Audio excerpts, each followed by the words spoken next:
Queridos irmãos, queridas irmãs, dando sequência, esse vídeo de número 161, sequência a história mesma do vídeo anterior. Nosso lar, a visão de Francisco é o tema. Então eu vou ler um pouquinho assim, com uma certa agilidade, para ficar registrado nesse vídeo aqui mais algumas coisas.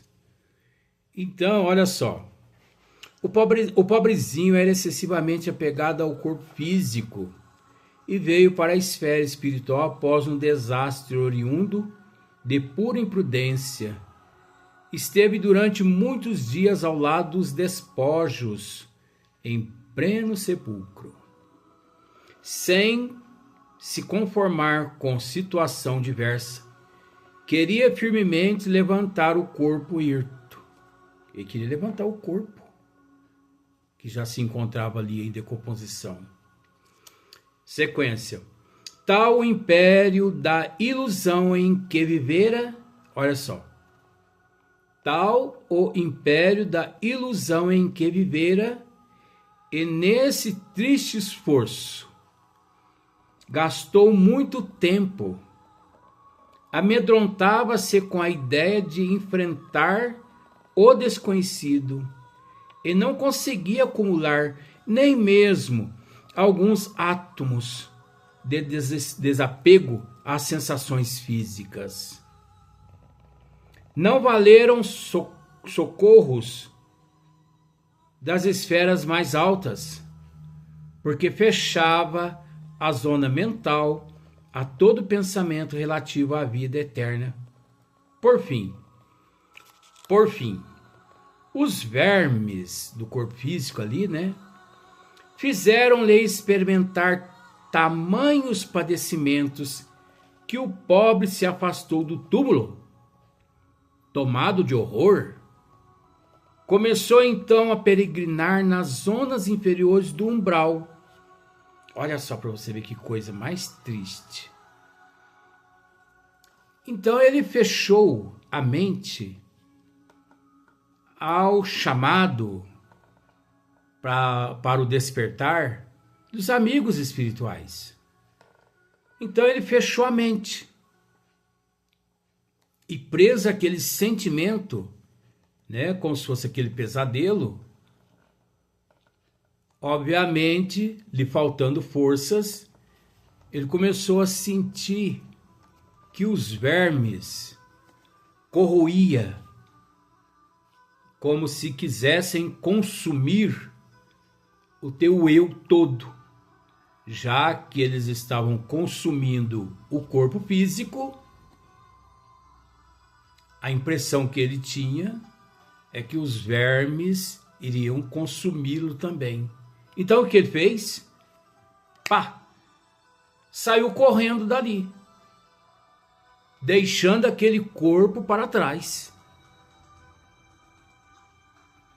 Só que ele sai correndo, né? Aqui, ó. Tomado de horror, começou então a peregrinar nas zonas inferiores do umbral, andando para lá, para cá, nas zonas inferiores do umbral. Perdido. Onde eu estou? Onde eu estou? Que lugar é esse? Lama e mais lama, gritos e mais gritos, ranger de dente, mais ranger de dente, escuridão, penumbra, raios, trovões, pântanos, odor de enxofre, gases de tudo quanto é espécie. Então, olha só, nas zonas inferiores do umbral, no entanto, os que foram pais na terra, os pais dele, né? Aquele casal que foram os pais dele aqui na terra, possuem aqui grandes créditos espirituais e rogaram sua internação. Olha para você ver a intercessão dos pais, dos amigos nossos. quanto são valiosas as intercessões. Às vezes, existe indivíduo que não tem condições nenhuma de mover-se um passo, mas tendo ele amigos, parentes dotados de capacidade, há ali uma intercessão. Aí você pode me dizer assim, me perguntar assim, mas Luiz, essa intercessão, ele não tem mérito nenhum. Como que funciona isso? Gente, nós temos que pensar uma coisa. Deus, na condição de inteligência suprema, causa primeira de todas as coisas, ele é o único ser, o primeiro, que nos sustenta em todo sentido, imperceptivelmente, pedindo a ele, não pedindo a ele, somos sustentados por ele. O fato de nós nos ajoelharmos espiritualmente através da humildade e rogar, só nos beneficia. Agora, vamos parar e analisar. Lá no hospital, aqui na Terra, vamos por partes só para você entender. Você já esteve em uma UTI entubado? Não, né? Ou esteve? Alguma pessoa, algum parente teu já esteve entubado alguma vez? Sim, né? Em coma induzido? Sim. Ah, Luiz, fulano, cicrano, bertano da minha família já passaram por essa situação. Pois bem. Como eles conseguiram sobreviver ali? A intubação. Graças a quem? A intercessão dos médicos e dos enfermeiros. Porque quando é entubado, aquele paciente, ele entra num estado vegetativo. Você consegue entender? No estado vegetativo, da seguinte forma, ele carece de alimentos, dieta, né?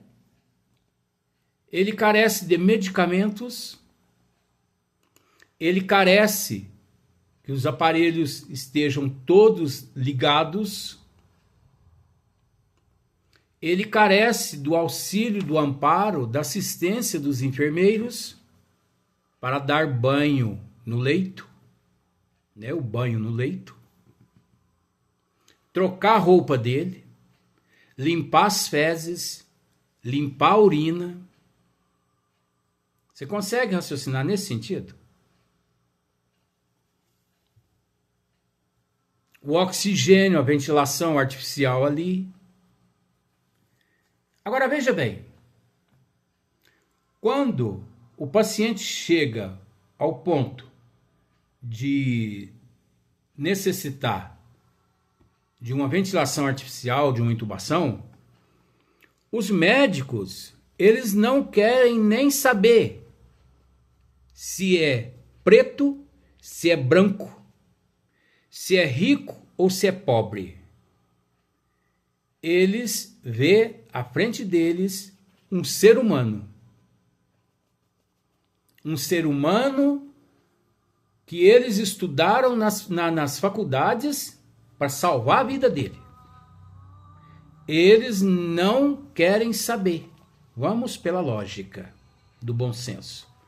Os médicos, eles não querem saber se aquele paciente ali, que ali está necessitando de uma intervenção dessa,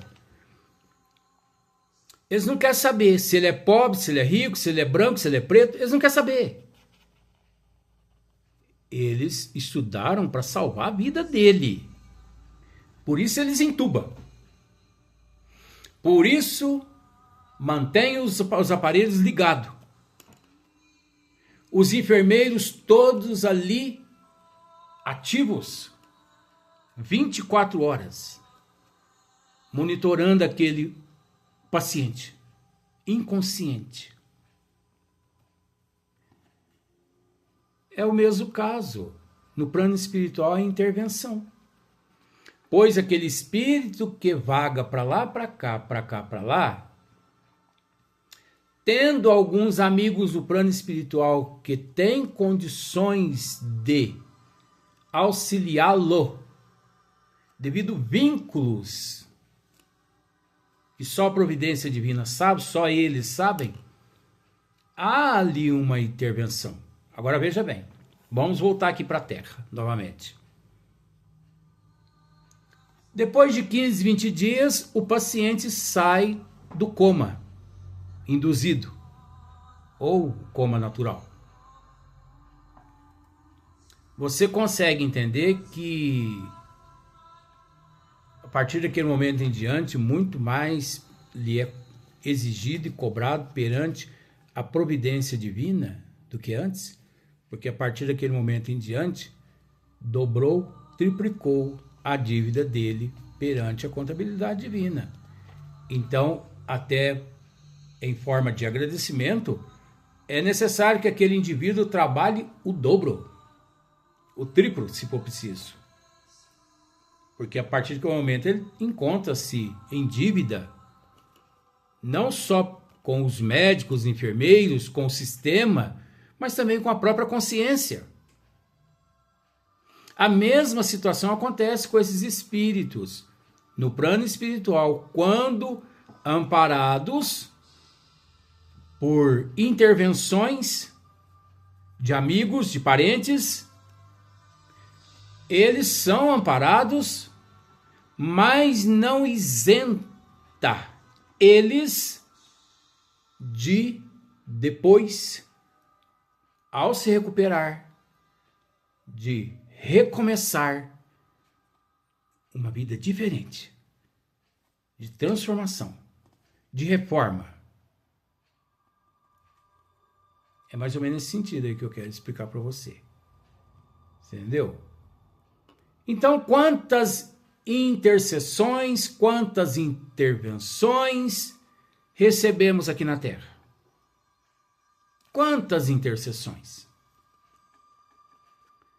Não são nenhuma nem duas. Milhões de pessoas intercedem por nós. Quando você ora por alguém, você está rogando ao Pai por aquela pessoa. É uma intercessão. Agora, quando aquela pessoa se recuperar, quando ela se recupera, se ela se conscientiza, ela muda de vida e continue trabalhando 10 vezes mais. Se ela não se conscientiza, o problema já não é daquele que intercedeu-se por ela. Não é. E sim dela, porque quem planta, colhe.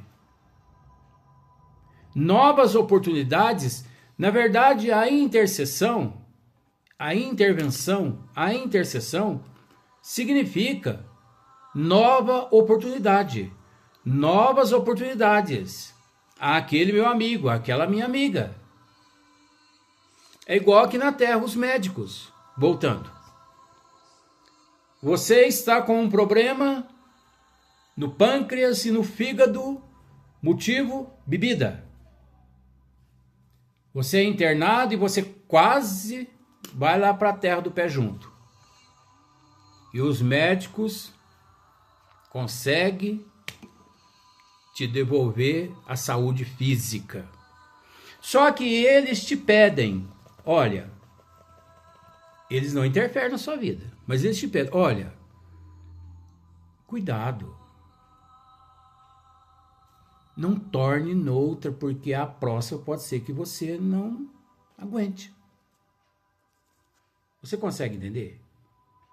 A imparcialidade dos médicos, eles não estão interferindo, eles estão orientando a pessoa. Se a pessoa sai dali e fala assim, opa, agora eu me exemplei. Agora só entra nessa boca aqui água, suco, mais nada. Água que o passarinho não bebe, não quer nem ver o cheiro. Tudo bem. É uma luta? Uma batalha? Sim. Não estamos dizendo que é fácil, porque libertar-se do vício não é brincadeira. Precisa muito mais do que nós estamos dizendo aqui. O processo é muito complexo, mas você entende que não dá para a gente explicar todo esse complexo. Porque existe o processo da lei de causa, efeito, ação e reação, hereditariedade, tem tanta coisa aí que não dá para a gente explicar tudo de uma vez. Pois bem, aquele que se conscientiza, ele se recupera. Mas tem uns que o médico fala, entra no ouvido e sai no outro. No outro dia já está no gargalo. E daí 20 dias ele volta ao hospital novamente. Só que do hospital ele vai lá para a terra do pé junto. Você entende que não é culpa do médico? O médico tentou salvá-lo a primeira vez, devolvendo-lhe a saúde física. O orientou. Então o médico, de certa forma, ele intercede pela nossa permanência física. Mas permanecer ou não permanecer não depende do médico, depende de nós, pacientes. Tanto é que depois o mesmo paciente que retorna ao médico, nesta situação crítica, o médico ainda investe tudo que há dentro do direito do paciente e da medicina, dentro da lei. Mas o corpo ali está tão debilitado, tão fraco, que não há mais átomos, não há mais energia vital, fluido vital, não há mais que ser feito. Vamos dizer assim, esgotou o processo de intercessão. Se ele quiser agora, ele vai ter que passar por um expurgo nas regiões umbralinas. Ele vai ter que se desfazer daquelas toxinas negativas, daquela química e recomeçar tudo novamente. Mas graças a Deus que ainda existe esse termo recomeçar. Por que que existe esse termo recomeçar? Recomeçar. Graças à imortalidade da alma. Graças à misericórdia do Pai. Há a imortalidade da alma. Só pelo fato da imortalidade da alma que podemos nos redimir. Porque graças à imortalidade da alma, nós temos a oportunidade de recomeçar. Por isso que o umbral é uma bênção. O umbral é um paraíso. O umbral é uma ilha paradisíaca perante o inferno de Dante. Você consegue entender? Por que perante o inferno de Dante? Porque você sabe que o inferno de Dante é mitologia. Esse inferno, esse céu que eles prometem nas religiões por aí, isso é tudo mitologia. Isso é papagaiada, conforme eu costumo dizer de vez em quando. Faz tempo que eu não uso esse termo. Isso aí é para tapear a negrada, vamos dizer assim.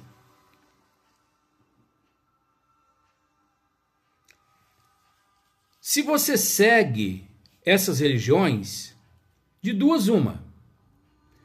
Eles limpam a tua carteira de tudo quanto é lado, prometendo a você um paraíso, um céu que não existe. E você chega na parte espiritual, crendo que será conduzido até o paraíso que você comprou aqui na terra, e depois você descobre que você foi enganado a vida inteira. Isso é o que acontece. Agora, se aqui na terra você não compra o paraíso ou o céu, você é excomungado e você é jogado num caldeirão do inferno. E se você um dia quiser sair de lá para se redimir, Deus pisa na tua cabeça e ainda diz para você assim: vai lá para o fundo do inferno. Vai para o fundo do inferno.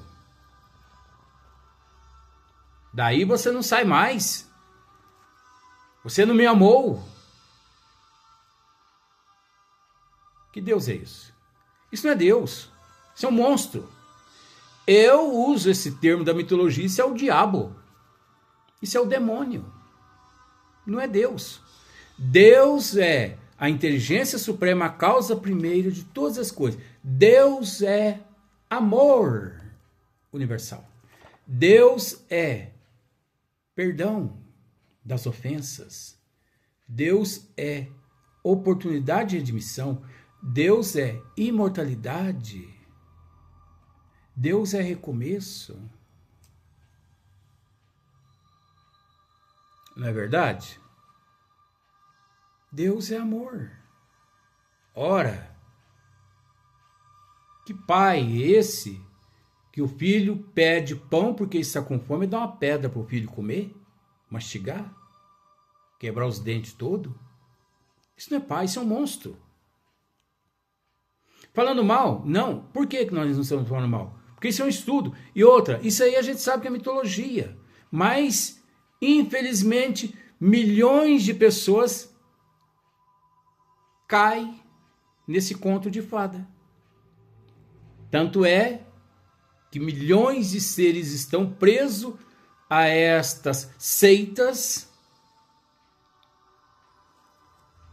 como se não bastasse, presos aqui no corpo físico, e depois que desencarnam continuam ainda presos a esses contos de fada, dando trabalho para os mentores espirituais, porque o papel nosso é dar trabalho para os mentores espirituais. Olha, nós damos tanto trabalho que você nem imagina. Nós damos tanto trabalho que é vergonhoso o nosso comportamento, tanto do lado de cá quanto do lado de lá. Por isso que o Espiritismo é esse consolo, é o consolador prometido por Jesus. Por isso que o Espiritismo é o cristianismo redivivo. O Espiritismo é o Cristo de volta. Enquanto milhões de pessoas ainda aqui na Terra estão à espera de que Jesus volte, o espírita, verdadeiramente espírita, sabe que Jesus retornou à Terra a 18 de abril de 1857, quando abre-se as portas do plano maior e começa a jorrar-se aqui na Terra, através dos médiuns, as mensagens do plano maior, prometidas por Jesus há 2000 anos atrás. Se me amardes e se guardardes os meus mandamentos, eu rogarei ao meu Pai que vos envie um novo Consolador e que ficarás convosco por toda a eternidade. Aí, 18 de abril de 1857, Jesus novamente retorna. É obrigado as pessoas a crer? Não. Mas eu não posso deixar também de dizer até por um direito democrático, eu não posso deixar de dizer também no que creio, no que acredito, no que estudo praticamente quase todas as noites, né, da semana, no plano espiritual. Como se não bastasse os estudos aqui no corpo físico, os estudos de lá também continuam. Então, vejamos. Vamos dar sequência no próximo vídeo, para não ficar muito longo esse vídeo agora, mas nós vamos voltar nesse mesmo conteúdo no próximo vídeo, no próximo dia.